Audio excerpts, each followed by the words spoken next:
akola video bwe butyo ngali munda mabega wa flag nga kizibu nnyo okumanya waali so kayinza okuba kabadde kagenderere akagamba ndi wano obonokola ki wobonsanga kale kakati era ku weekend nga tuli mu kulonda kwa government ez'ebitundu mulimu ebintu ebimu ebirumira ebyalese bannayuganda nga si bamativu ne ku processes ezimu ez'ebyokulonda zetubadde tukola ki tuyisemu abantu babiri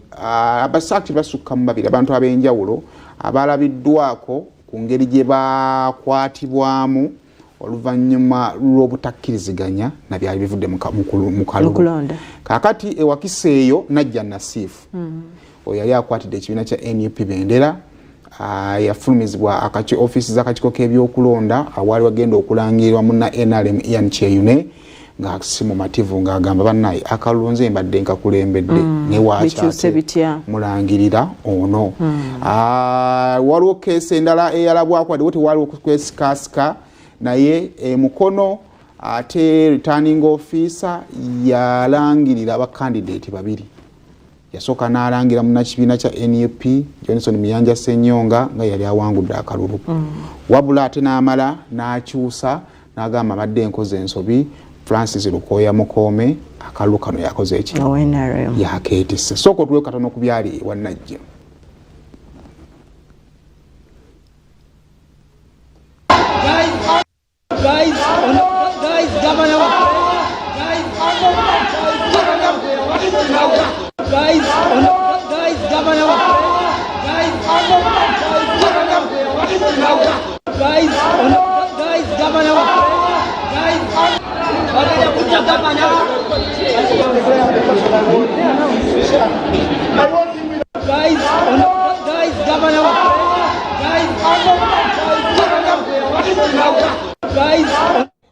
kale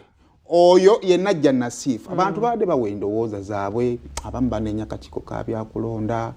abandi banenya gavumenti naye nze ate naye sibanenya lwaki esobola kunenya kakiiko ka byakulonda sisobola kusooka kunonya kakiiko ka byakulonda nga kalina orders gye kazijja ate asobola kunenya gavumenti anti era oyo wa order nze nenya balangirirwa kati bo balina musango ki bw'oweza emyaka 5 n'okwambuka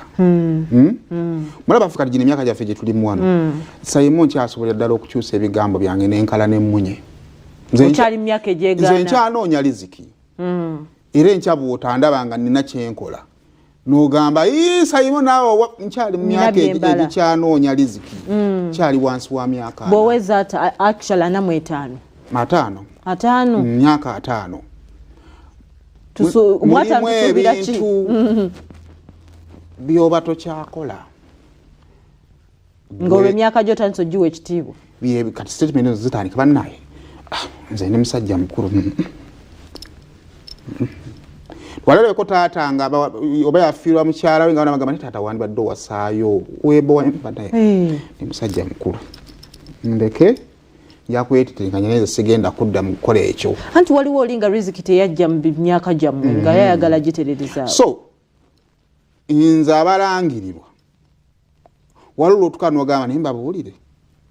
ndi musajja mukulu mundeke bwaba bannangirira oba tebannangirira akalulu kalina ebirungi akalulu konna kabbibwa naye gwe lwaki nze onnangirira mu ngeri eyo waki tontetenkanya kuva eno wansi oba okitegeera ne bijjanga n'ataabaddeyo agamba omusajja bannaye declaration form zino zaavuddeyo oba okitegeera naye ng'eri wansi wayinza baliwo ekyakoze ekyakoleddwa kati nganze sinnanenya bano abasooka nsooka kati ate nze gwe batalangiridde naye ng'okusinziira ebintu bibadde bitambula bulungi kati oyo already ali affected sina kyensobola mumwogerako naye mweno saga yonna nontantiiru nga abasajja abakulu batandise okukiddamu ne bakirowoozaako n'agamba naye ndi musajja mukulu nina abaana temukampa mu butuufu siwangudde paka nge kitugenze mu bwongo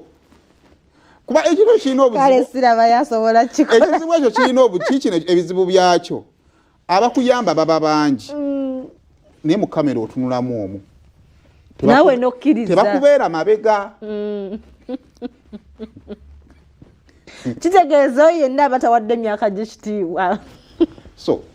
byonna tujja byogera naye kitandikirawa ebyobufuzi bino zolo omusajja yanguze emmotoka netumaliriza byonna najjukira nti emmotoka mulimu wuufaye naye nga twakkiriziganyiriza byonna bikoze eki abikuwadde nangamba ekyamazima nkubuulire kawuufako kanzerize lwakuba ndi musajja muganda ne wuufa embadde sigiguziza naye gitwale